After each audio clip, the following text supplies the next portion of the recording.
Welcome to episode 4 of season 5 of Whole Lot of Wolves. We're your hosts. I'm Joshua Buckley. I'm Paul LePage. Joining us once again, our fantastic producer from New York City, Mr. Alex Patakis. Hey, guys. On socials, it is the famous at Baltimore Wolves, otherwise known as Danny Paletti. Or infamous. Good evening. Yeah, infamous, yeah.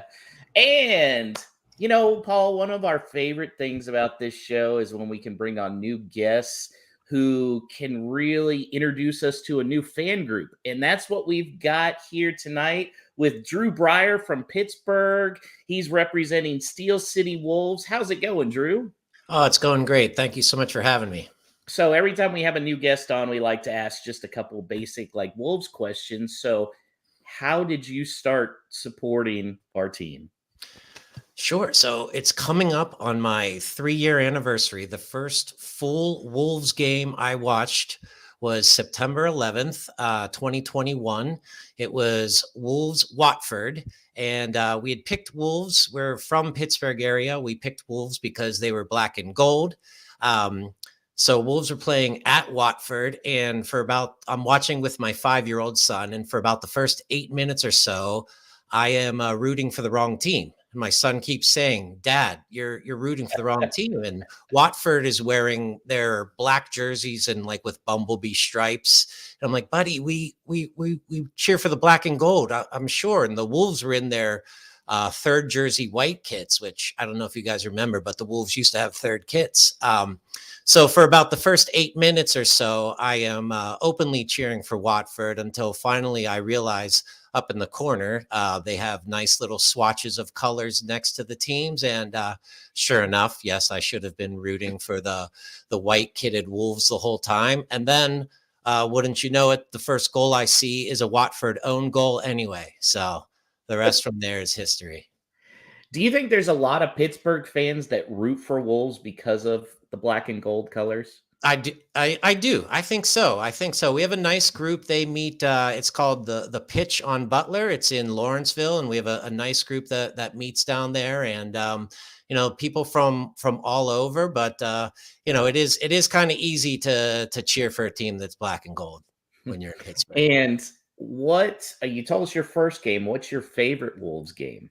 Favorite Wolves game was the introduction to Craig Dawson, Wolves Liverpool, another own goal to start it out, then a Dawson banger, and then finished out with Adama to Ruben Neves on the breakaway. And Ruben was always our favorite, so that's definitely a favorite Wolves game. And that was going to be my next question. What's your favorite Wolves player, past and now present? Yeah, so since it's been 3 years, I guess I can go for Ruben past, although I did get to meet Steve Bull this summer, so he's definitely honorary. And present, I gotta say João Gomez. I just love how he plays. Yeah, we're a fan of him, obviously. Which stops did you go to on the U.S. tour? So we were only able to make it to Annapolis. That was just about a 4-hour drive from Pittsburgh, and it was actually I work closely associated with the Pittsburgh Steelers, so they were in training camp. So I had very limited time to sneak out, but it was well worth it to be able to get to see the Wolves live and meet so many other American fans. I like Alex how he just snuck in. Oh yeah, I work for the Pittsburgh Steelers. We'll have to ask. I work for them. We got that was a nice little humble brag there. Well, they practice where I work. They practice where you work. Well, guys, it was a double game week last week. First one was really a fantastic 2-0 win over in the Carabao Cup, which was great against Burnley. And then a 1-1 draw at Forest, which I think probably most of us would agree was a fair result. So, Paul, there were a lot of positives I felt from both those games, but the really interesting one was in Saturday's game. Yeah, Sunday's game. No, Saturday's game. This Labor Day weekend has just thrown me completely off in the 2 weeks. Saturday's game. Wolves put Craig Dawson back in the lineup, back four with Toady on left back, Aitonry a little further up. What were your thoughts on that? I think it was not reassuring, but he was back in his best judgment, and it went to tell me that the back four is here to stay. Now, whether what's gone on with the transfer window and the incomings that we'll talk about impacts on that, we'll see. But I think it was an interesting move. I think it reinforced what he wants to impart on the team and how they're set up. And I think where he's talking about switching styles and things like that to switch into a back four and accommodate the players within there, I don't think it's necessarily down to the fact that he needs two out and out quick centre backs to play this high line. I think Saturday showed that he can still play a back four, accommodate Dawson, and it'll work and it'll look more solid. But I just think as performances go, him slotting back in, certainly as it went on during the game and into the second half, where you'd probably say they shaded it more than us, it just seemed that time after time, block after block, it was Dawson. So he came in and just added a tremendous amount with his presence. Can that be sustained over a long season at his age? We'll have to see about that. But I just think it gives some idea of where this team is going in terms of shape-wise, that it's going to be that four at the back going forwards. Man, I feel like there was a podcast out there that was saying Dawson needed to come in to, calm things down.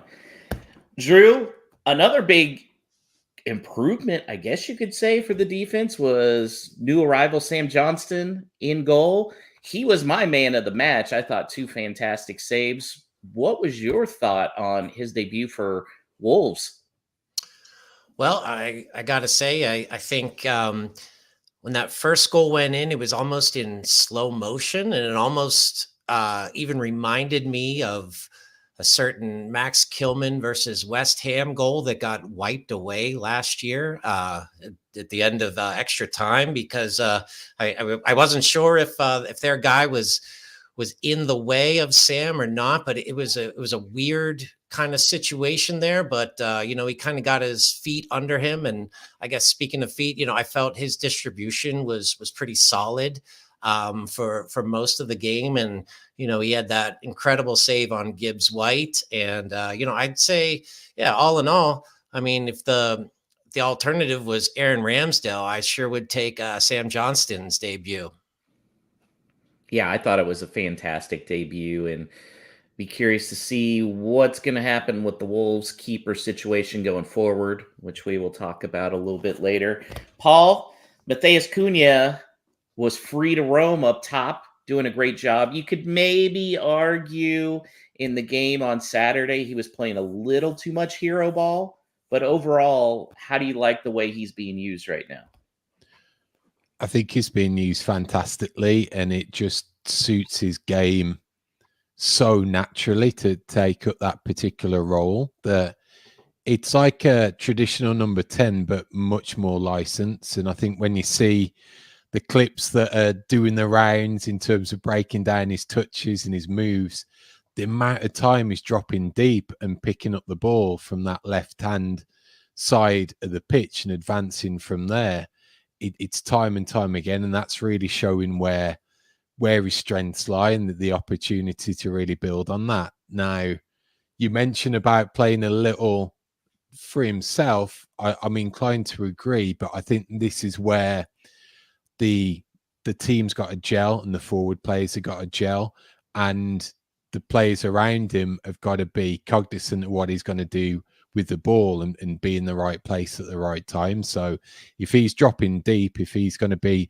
that creative spark, then is Out-Nuri kicking on to give that out ball on the left, or is he coming inside to pick up a ball and potentially become that extra attacker in the box? And the same goes for whoever's playing on the right hand side as well. So I think creativity wise, it works perfectly for Cunha's game. Our others have just got to get used to what the opportunities he's going to bring about. I think one of the things too was he was pretty hyped for that game because it's very obvious he hates Forest. He hates Forest a lot, and I think he definitely wanted to score. So he wasn't the one that scored. It was the Bella Guardian of the Galaxy who fired a banger, Drew, and it was a few minutes after really what felt like a gut punch from Nine and Forest. I mean, how huge and how crazy was that goal considering Wolves didn't score outside the box all year last year? Yeah, not in Premier League competition. That was awesome to see. A great response within just a couple of minutes, and I love that he took it without even taking a touch. Earlier in the week against Burnley, Lima did that when Dawson sent him down the line, and like his first touch was the cross to Guedes for the goal, and then sure enough, on the weekend, there's Bellegarde, and just with the flow of the game, he that was a gorgeous shot. It was Rubenesque, if you will, but it was fun to see. I want to see him get a little stronger on the ball, though. I feel like he does kind of, like, a couple times he was getting knocked over, and I think even once he got called for the foul when he was getting taken to the ground. So, I think they got to find the right spot for Bellegarde, but if he keeps putting shots like that in, I mean, he'll keep his spot. He's showing there that he's got that in his arsenal now, though, because it's turning into a little highlight reel of those types of goals that he's scoring. So again, I think you're right, Drew. It's fitting those types of players in, but when you have got him and he's got that in his skill set, it opens up another dimension, and it's another threat. It's something that the opposition have got to be wary about. And even if it doesn't come off for him, does that threat open something up for another player? So I think it's good that he's got that to really threaten and to be a goal threat with. Well, let's look back at the Burnley game as well, the 2-0 victory. And Guedes had a brace, Paul. What do you think? You think he's going to be the backup 9 now at this point behind Strand Larson? I mean, looked good, didn't go anywhere on the transfer window. Possibly. It's been interesting looking at this early dynamic, and particularly that Burnley game, to see who was going to go out and take up those positions if it was a reserve squad. And it does seem to be that it's going to be Guedes when Larson's coming out or he's getting rested for those types of games, whereas probably a lot were thinking that backup 9 role would probably be taken by Wang, and I don't think he's come on yet at any point and taken that role up. When he's been coming on, it's always been that wider role from the left. So it could be a turnaround, and isn't it pretty like startling that you can look to your bench and all of a sudden you've got that, what was he, 26 million, something like that, on the bench who you could call on. So if it came off, probably everyone wrote him off, never expected to see him again. Now you could have a real talent on the bench who could come on and do something. And I think even with his skill set, he's got opportunity to form some partnerships with others as well. I could see him working quite well in a 2, even with both Cunha and Strand Larson. So if they've hit form with him and he's bought in and he's committed to being here, then it could be a real astute piece of management that O'Neill starts to get the best out of him. Jumping back on Bellegarde real quick, because Mike Allen has a great comment that said Bellegarde won't start long term, I don't think. I tend to agree. What do you think, Danny? I'm not so sure. I mean, we do have a lot of options. So I think it's going to be tough for Gary O'Neill to keep everyone engaged and happy with their minutes, and I think somebody's going to be left out in the cold a bit. But I do think that maybe a bit like Hwang in a way, they're very different players and they do very different things, but managers seem to like these players and keep playing them, and they bring something that like the team needs, even if their output isn't always there. I know that we're going to get onto Hwang in a minute, but Bellegarde helps so much with moving the ball up the pitch, and especially when you think about like who our midfielders are, and this might start to change, which maybe this is sort of like where Bellegarde maybe doesn't need to start as much. Having, say, Lamina and João Gomez in midfield means that there is a role to be filled in terms of moving the ball at the pitch. So if we give Doyle more minutes, if Andre's as good a passer of the ball as we think he is, then maybe Bellegarde doesn't always need to be on there to get that out of the team. Drew, there were two possible handballs that could have been called, one on Wolves, one on Forest. No call on either. I kind of felt that was good. At least they were consistent. How do you feel that the new interpretation of the handball is going to go?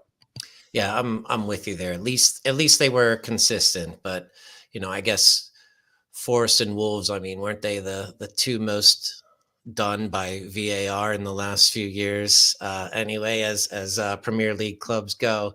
But yeah, it was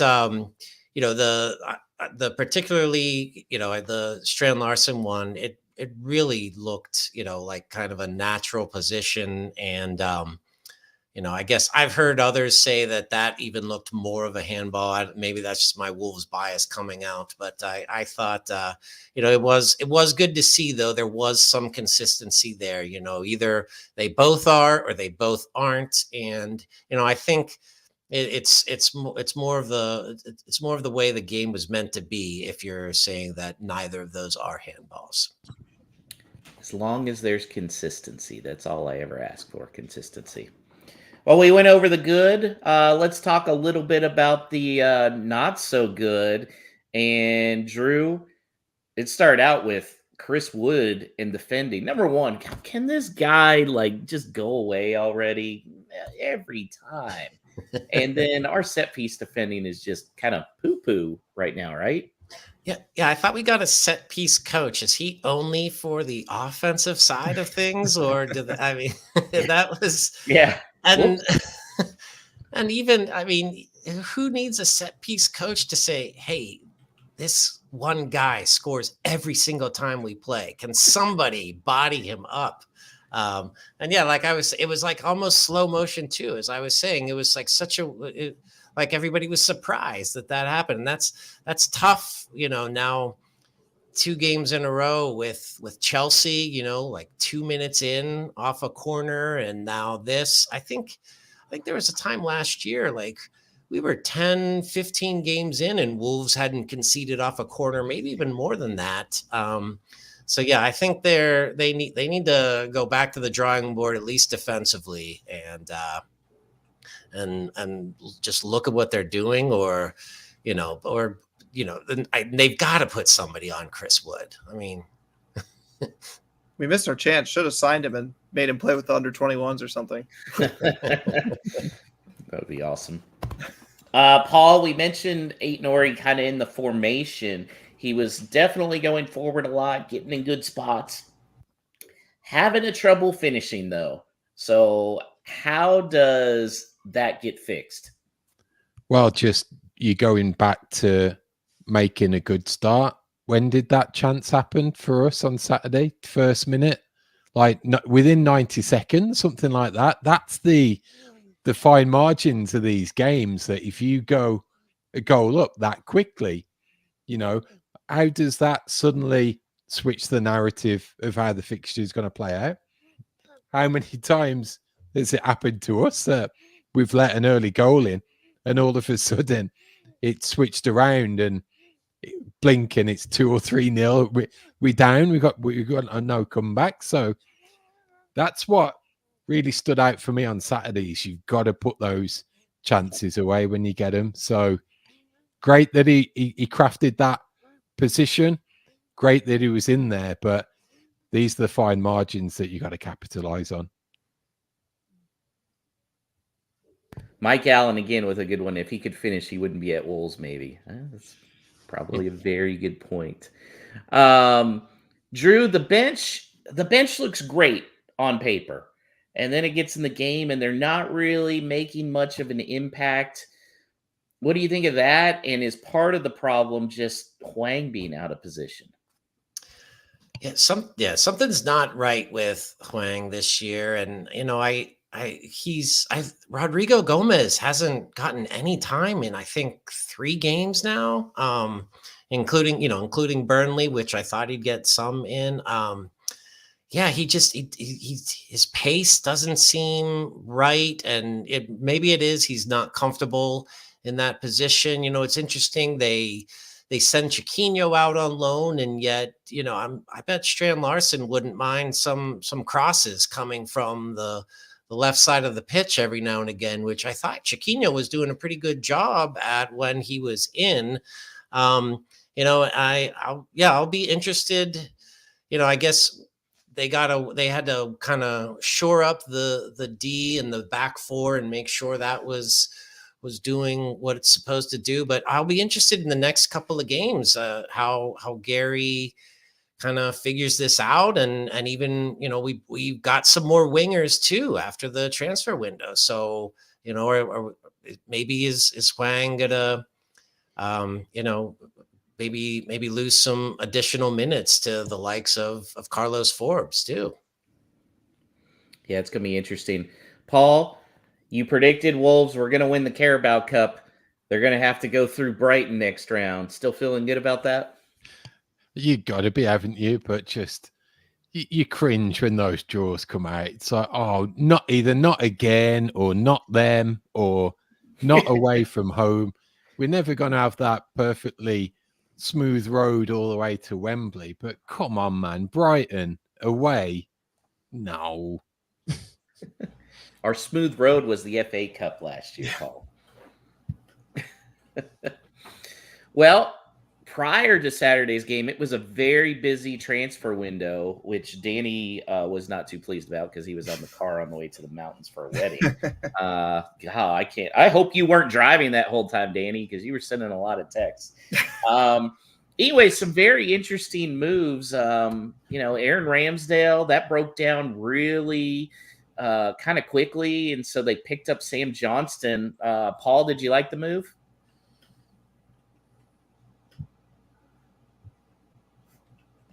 I did. I think when it all came down to it, if it was the structure of the deal, wages perhaps, Ramsdale was a lot, and Southampton probably got him at a premium based on him going from Arsenal to Southampton. That's a big gamble for them to try and secure safety based on spending big on a quality goalkeeper. Whereas I think there's value in Sam Johnson. It certainly solves a homegrown headache for the short term. I'm guessing they might have their eye on who's going to be number one in not maybe next season, but a season or two's time.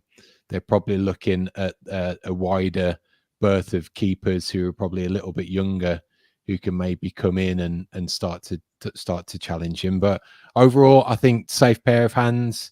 As Drew mentioned, distribution you can see is better. When you add all of that up, it starts to make a lot of sense, I think.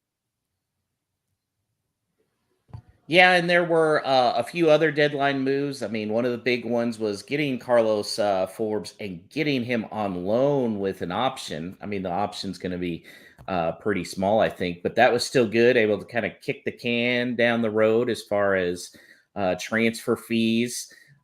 He's going to be the replacement for Neto, ideally. But Paul, the surprise of the window was Brazilian international Andre, who is arriving on a permanent deal from Fluminense. Did I get it right, Danny? Fluminense? We'll work on it. Yeah. Well, Paul, earlier you had an opportunity to speak exclusively to UK-based reporter and Fluminense fan, Fred Calderay from TNT Sports in Brazil. So let's hear what Fred had to say.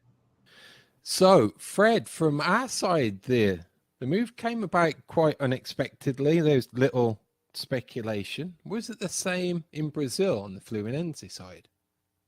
It was. It was. We expected André to go.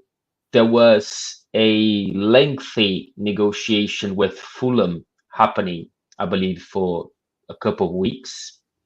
But that stalled at some point, and then as we were reaching towards the end of the transfer window, there was this new expectation that maybe André would stay, which could be good for the football side of Fluminense, but it would be a problem for the finances of the club. They were counting with selling André to Europe. So it was a surprise. It was a surprise there with, I don't know, few days to go, Wolverhampton appeared on the scene. Part of the reason on our side was that we seemed fairly loaded in terms of the central midfield position. So what do you think will be André's preferred position and formation, especially when it comes to transitioning to a new country in the demands of the Premier League? He is the type of player that since the academy is in a very young age, he's very adaptable. It's important to have in mind that André, he's not from Rio, where Fluminense is based at. He is from the countryside of Bahia, a northeastern state in Brazil. He moved to Rio basically on his own at 12. And from that, you can see that he could overcome some distance barriers before. Of course, not as much as now, but in a younger age, so probably more difficult with less money for sure. And on the pitch wise, I know for a fact that his preferred positions is as a number 6. So he has played as a number 6 by himself. He has played as a number 6 with a double pivot alongside him. But he is no strange to resisting a high amount of pressure and keeping possession. So I'm sure Gary O'Neill will take a look on that. He could be behind João Gomes, behind Lemina, if that's the preferred option of Gary. So, yeah, I think his main strengths are his physical strength and his ball possession, keeping possession, even under a high amount of pressure. Much of the talk in the pre-season for the Wolves and early into this new campaign has been a transition to a back 4 where we've been traditionally 3 at the back. Do you think this move complements that well, in that he could take up a position that effectively allows that transition and offers a shield in front of that centre-back pairing? Yeah, exactly. I think he could make that a bit, that transitional phase a bit better for the team. He has been used as a centre-back before. I'm not sure if he likes that, but he has been. We had the manager last year that made Fluminense win the equivalent of the European Champions League in South America, the Copa Libertadores. And this manager, he was a big fan of playing short from the back, and André was essential for that to work so well for us to achieve that title. And at some point in the season, he knew that with the lack of centre-backs on the squad, which is something that maybe Wolverhampton is going through right now after Kilman left, André used to be used on the second half as a centre-back. So he would start the game as a number 6 and he would finish the game as a centre-back. That didn't happen after the the former manager left, but it is another part of his game. You can say that. Now, Wolves seem to be tapping into a rich seam of Brazilian talent, offering consistent minutes and really a pathway that can establish those players in the national team. Do you think that was a big impact on Andre's move as well? It could have been. It was interesting to see that Wolves chose to present Andre alongside the other Brazilians of the team. I think it could be an exciting Brazilian quartet with Matheus Cunha, with Pedro Lima, with João. Obviously, it is something that for sure the Brazilian national team manager is keeping an eye on. I know for a fact that Matheus almost made one of the lists in the last months. The current one, obviously, Andre and João are together. Pedro Lima, he is a guy that plays in a position that we barely have no one, so maybe he has a free path to be named in the national squad. So yeah, you'll be interested for us to see those players having minutes, especially together on the pitch for Wolves. Now, you mentioned that Andre, he wasn't local to the club, but he did arrive at a young age and go through the academy. Now, as a fan base, do you look fondly on those players when they take that move into Europe and wish them success? Or is it, are you completely finished with them now and it's away they go? Do you still retain that hint of having that special player that came through the ranks? No, definitely. It is the way it is because of the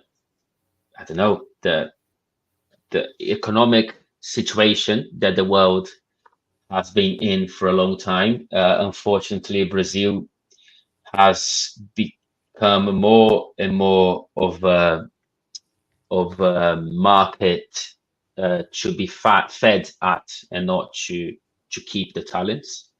So we have generations of Brazilian fans that grew up in that system already. So we are used to, unfortunately, know that the best talents will leave Brazil before 20, before 21, 22. At least Andre was there long enough to achieve a big trophy. Many talents, they go before.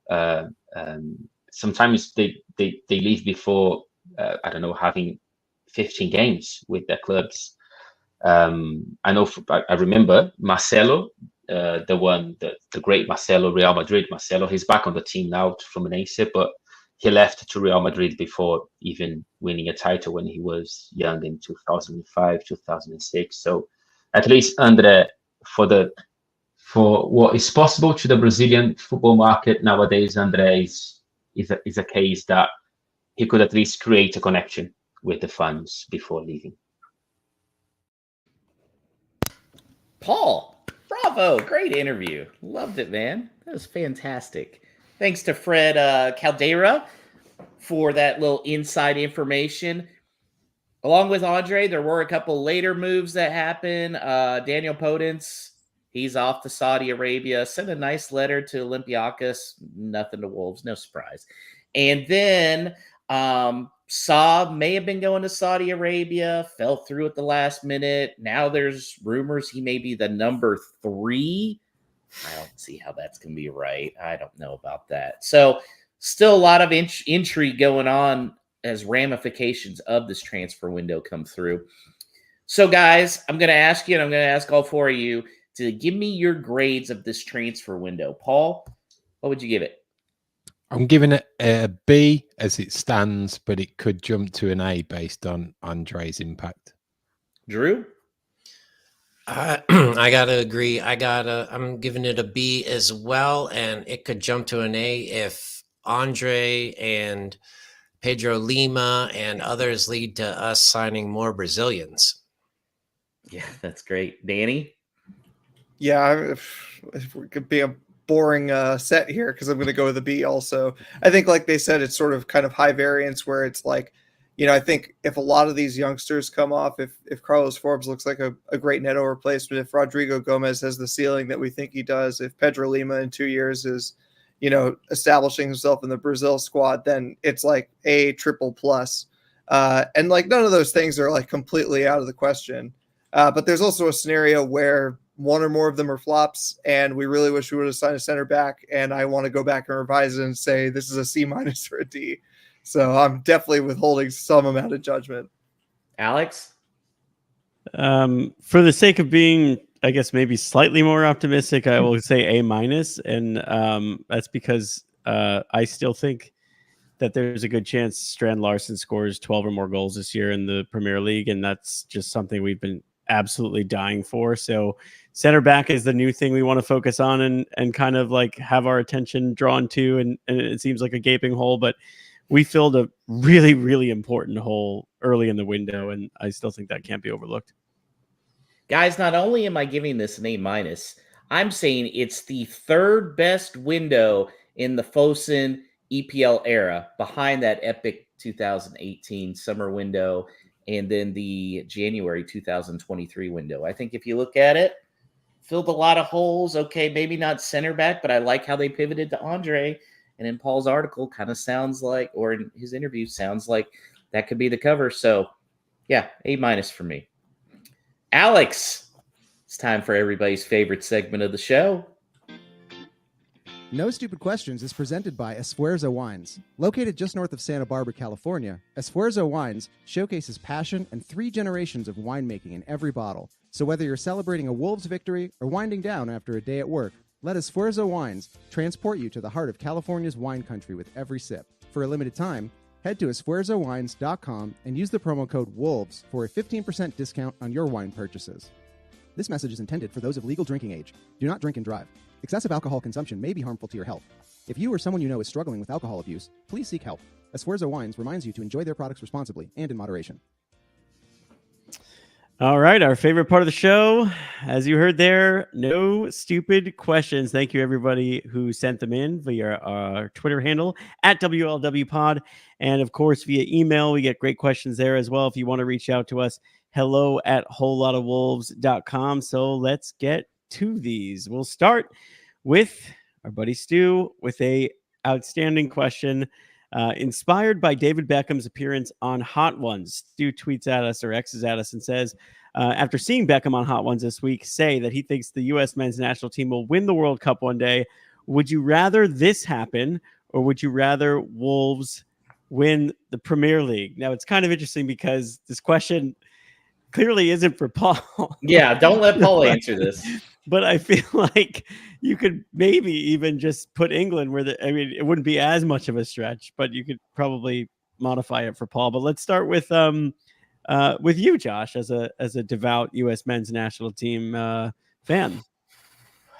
Does it make me a bad Wolves fan if I say I really want the men's national team, man? That was like, those were the guys that brought me into loving soccer. And I am a very pro USA sports guy. So I would have to, don't hurt me, guys. I would have to say the national team winning the World Cup because we'd never let that down. Yeah. I'm curious because Danny, I feel like, is also obviously a U.S. men's national team supporter. Oh, he's 100% going Wolves. I feel like he bleeds old gold. So what do you got, right, Danny? Well, maybe I'm going to throw a curveball here. I get what you're saying.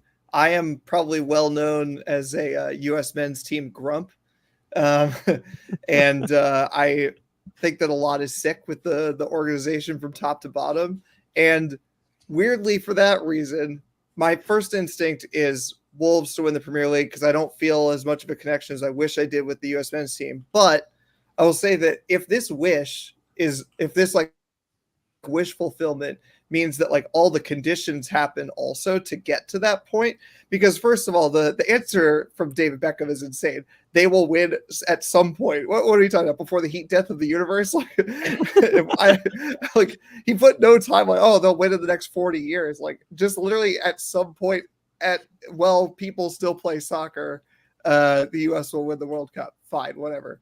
But if all the things came true that would have to happen to get us to that point, it would completely change and reshape American sports. Mm-hmm. So I think I'd have to go with that, just because I think that also, if we're talking about like how long that would take, Wolves might win the Premier League during that time anyway. Multiple times. I have more faith that Wolves could pull Leicester than the U.S. men's team could win a World Cup in my lifetime. So Nice. Drew, what do you think? Yeah, as I'm reading it, and it says we'll win the World Cup one day. That was my first thought too, Danny. One day in my lifetime, or just one day? Do I get to witness this? That is a In key. that case, yeah, I think. Yeah, I gotta say, I think I would. I'd have to go country over club in this situation. I would, if it was one day and one day in my lifetime that I got to see the U.S. men's national team win the World Cup, I think that would be pretty amazing. Paul, England or Wolves? Definitely Wolves. And I'd say it was prior to Premier League football, I was obviously more 50-50. But then when you're coming up against those players that are on the national team and everything, and you might not start to like them so much because you're facing them on a weekly basis, and Declan Rice in the centre Arsenal's midfield, it's just so hard to then go and cheer him on and everything. But I'm firmly club over country. You cut me open and it's old gold and black blood rather than red and white. Yeah. They're going to call us tourists now. I just know it, Alex. What'd you say? They're going to call us plastic and tourists now. I accept. Well, I think I'm going Wolves as well. And I think that, as a second generation Greek American who saw them win the Euros and realized that they are not a very good team, even when they did that, it is the frickin' World Cup, but like someone will always be able to say, or take away from or detract from a single tournament over the summer. Players have tired legs. This guy was there. This guy wasn't there, whatever it may be, and take away from U.S. soccer, even though I agree with Danny, and everything that would take to get to that point would just be absolutely miraculous. But over a 38 game sample size in the toughest league in the world, nobody would ever be able to say shit to Wolverhampton Wanderers. They won this league if it was anything like the landscape it is now, with nation states owning clubs and mega rich clubs. I think it would just be the absolute peak of my sporting fandom in general, because it seems so unlikely. I was trying to explain to my friend who doesn't follow the Premier League how happy I would be if Wolves finished in the top half of the league this year. And that. So could you imagine winning the league? I mean, like, what does that feel like? I don't even know. Like an undefeated season, winning the Super Bowl if you're like a team with a crappy quarterback. I don't even know what to compare it to. So I would go Wolves on that one. And think about how fun your weekends would be. Like, they ruin my weekend every Saturday morning. That's a really good point. I would have 38, or I guess a little less, the midweek fixtures, 38 amazing just days of watching the sport. And that would also mean that the following year you get the Champions League. You're not guaranteed anything if you win the World Cup 4 years from then. So that's true. Yeah, if we wish for the World Cup, do we guarantee that it's like in our time zone? Because let me tell you, it's going to take the shine off it if I like miss half the games because they're all at midnight or whatever. Yeah, but we have to feel morally conflicted because it'll be in like whatever part of the world is the most problematic at that time. Yeah, like World Cup in North Korea. Anyway, all right, great question though. And let's move on to Mike's question. Who says, do you think Fosun don't really understand the relationship with the fans, or really just don't care? This is kind of an interesting one. There was, I would say, right up until like late morning Friday, people were really, really pissed off with Fosun, and now we're all giving A's and B's on the transfer window. But Paul, is it them being out of touch, or is it them being the shrewd businessmen and maybe not having that mushy gushy side we all have for Wolves?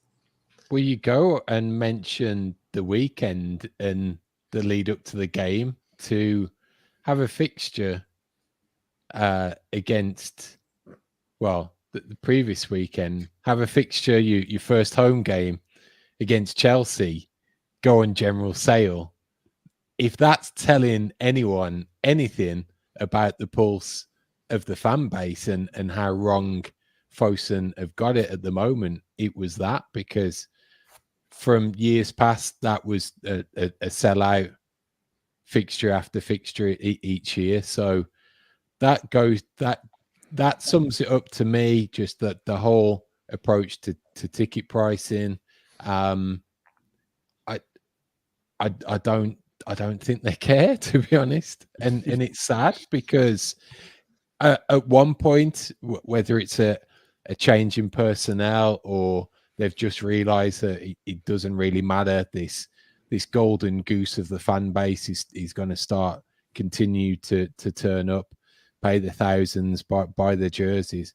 At one point, it thought that they were pretty decent, and they held the fans' views quite closely and took input that way, and that's just diminished over the years. And I think some of the stuff coming, what really pissed me off was hearing some of the stuff from Judah and Keane's live podcast just before the transfer window, saying about the opportunities to sell the club, and they said something along the lines that Fosun were too proud to. And that really rubbed me up the wrong way, because I'm sorry, I'm going to swear. Who the fuck do they think they are? You know, you get one F word, Paul. It's not their club; it's the fans' club. How can they be proud about something that inherently is not in their heart and soul? It's got absolutely nothing to do with them. So that really got me, and I don't think they care. That type of stuff sums it up. It's going to have to be a stupid offer for them to even consider a sale, and that's going to be really hard when you are a mid-table team, probably not going anywhere, not going up, not going down, but you haven't got that great infrastructure in terms of a stadium or a cash cow, the hospitality to draw on. So it's just, man, they get it together, and just I want better. I think you can compare it to, if you're in a big company and you got a very business-minded CEO, you could be his golfing partner, you could be his squash partner, but if it comes down to dollars and cents, he would probably lay you off just no problem. Because, well, I'm sorry, it's just, it's just business. And this is a business, expenditure for Fosun. So I think they do care a little, but they care more that the team does well so it can keep making them money. Not necessarily they care well. They care because they want Wolverhampton to be happy. Yeah. Extremely well said. That being the case, let's move on and go to frequent guest of show and good friend of ours, Stone Cold Strand Larson, who asks, who is more likely to secure a spot in the starting 11, Tommy Doyle or Carlos Forbes? Tommy Doyle. Same question. Forbes. But with Rodrigo and Forbes.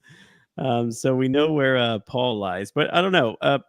Paul, actually, Drew, you want to take the first stab at this one? Because we were kind of talking a little bit about, what might have to change with the makeup of the midfield now and guys having similar profiles, what that means for Bellegarde. When it comes to Doyle and Forbes, who do you think is more likely to actually find a permanent spot in the starting 11? Sure. Yeah. If we're talking permanent spot, I guess by the end of the season, I still think it's Doyle. I still think Forbes is a little young, but I guess I don't want to kind of backtrack on this, but I feel like, if they're looking to be playing three midfielders, then I think Tommy might just be a little more more natural of a fit. I think Forbes is still pretty raw. He's 20 years old.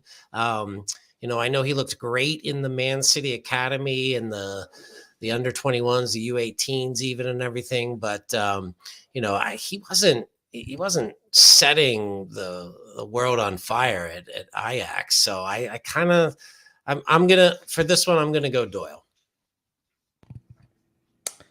I think it'll go in this order: Rodrigo, Forbes, Doyle, because I think ultimately Zhao and Lamina have to be in front of him. And probably once this new formation comes in, Andre will be in front of him.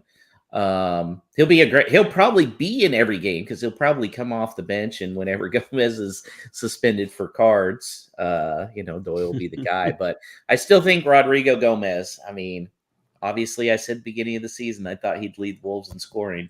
Not ready to jump on that to jump off that bandwagon yet, but so that's my thought. Yeah. Well, Paul, I know you're Mr. Tommy Doyle. You've got him as the future captain. Is there a situation where he gets into this 11 other than yellow card accumulations, which Zhao Gomez might set a record for this season? I feel like.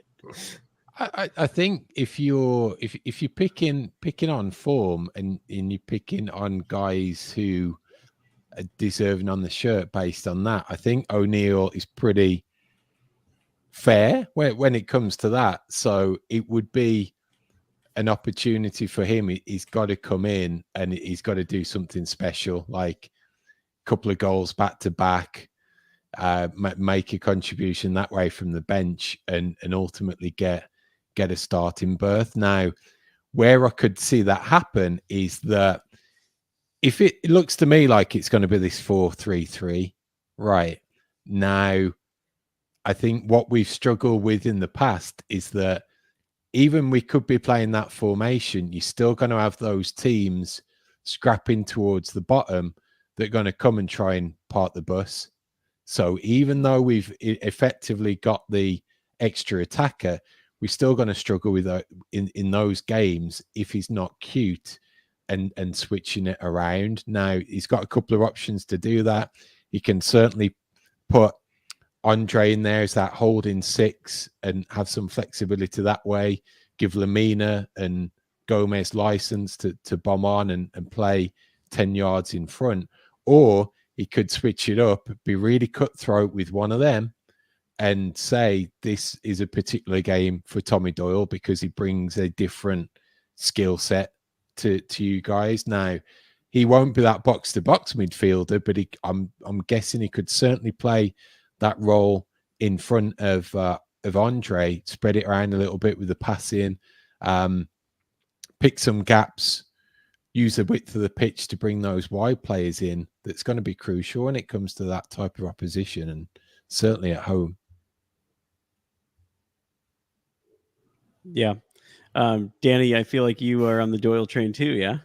Yeah. I'm going to back up Paul on this one. And my argument on this is that I think that with our four main midfielders now, I think there's going to be just a high level of consistency. We've already seen that with the three that we know very well. And I kind of expect Andre to be the same thing.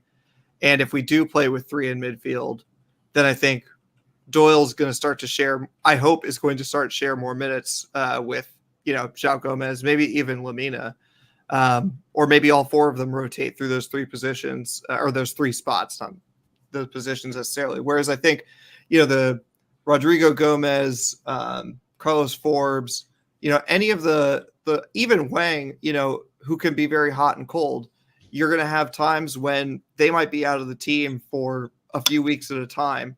Whereas we might see a new midfielder come in every single game and two stay from the previous game. So, I mean, if the question is who's going to be first on the team sheet first, I don't know. I don't know who gets that. Probably Doyle, just because I think he'll be here the longest. But if we're just asking who's going to get the most minutes before the end of the season, I would guess Doyle. But it's a lot of people in the team are not used to that yet. No, it's exciting. See, this is why I gave it an A-. The best part about Dawson coming into the team is that he might not play in cup games because he would have started at the weekend, and then Doyle will get the armband, which he did not get in the Carabao Cup. What the heck? Awesome. All right, let's wrap up. No stupid questions with this one from another good friend of the show and frequent guest, Mr. Chris Fisher. down in Fort Lauderdale who helped so much with the preseason tour, organizing everything down there. And he says, based on the strong beard game that Drew possesses, has it left anyone else's chin on the panel feeling naked? I mean, for 2024, we are a fairly we lack in facial hair as a pod, and Drew definitely came in and just like, you know, he was like instantly solidified the facial hair game of this podcast. So look, if I could grow facial hair, I would have it. This is why I get lazy, and so That's this my happens, same but answer. it doesn't get much better than this. I would love to have Drew Beard. My wife would hate it. My wife would complain every day, but I would sport it. Do you think I'd look good with Drew's beard, guys? In another, I think so. Danny? You pull it off. Can he shave it off and send it down to you? When Paul told me I could be on the show last Tuesday, I was like, well, I better start growing my beard. So that's a week's growth. Lucky. This is like 2 weeks for me, so go to hell. Man. A little treat for the viewers on our live stream there, being shocked by who is this man that can actually grow facial hair. So props to you. Strong beard game. Thanks to everyone who wrote in their No Stupid Questions. And of course, No Stupid Questions brought to you by Esfuerzo Wines, esfuerzowines.com. Promo code Wolves. You get a discount on your order. Stock up on that wine. Before you know it, you're gonna be buying wine for the holidays. Calendar turns to September. There's a chill in the air here in New York. I'm sure it's the same everywhere. No, probably a heat wave down in Houston that will just never go away. But for those of us in the Northeast, Drew, Danny, and I, autumnal feels this week at times. So get ready, stock up. It was 89 today. I mean, I guess that counts as a bit of a cold snap. Drew, how can everybody get a hold of you and with your Steel City group? Yeah, so Steel City Wolves on Facebook, and if you're in the Pittsburgh area, the pitch on Butler in Lawrenceville is where we are getting together to watch the games. And you can find me on X at Drew Freakin, and relatively active there, mostly during Wolves game and mostly with this pod, actually. So thanks to Danny on the socials, Alex producing, and you, the viewer or the listener. Without you, there wouldn't be a whole lot of Wolves. So thank you for your participation. We're going to be back around the same time next week. We're going to be previewing that Sunday home fixture that's upcoming against Newcastle after the international break. So in the meantime, when you're walking down that chilly autumnal road, you bump into someone for the first time, go ahead and stroke that beard and say, "Up the mighty Wolves."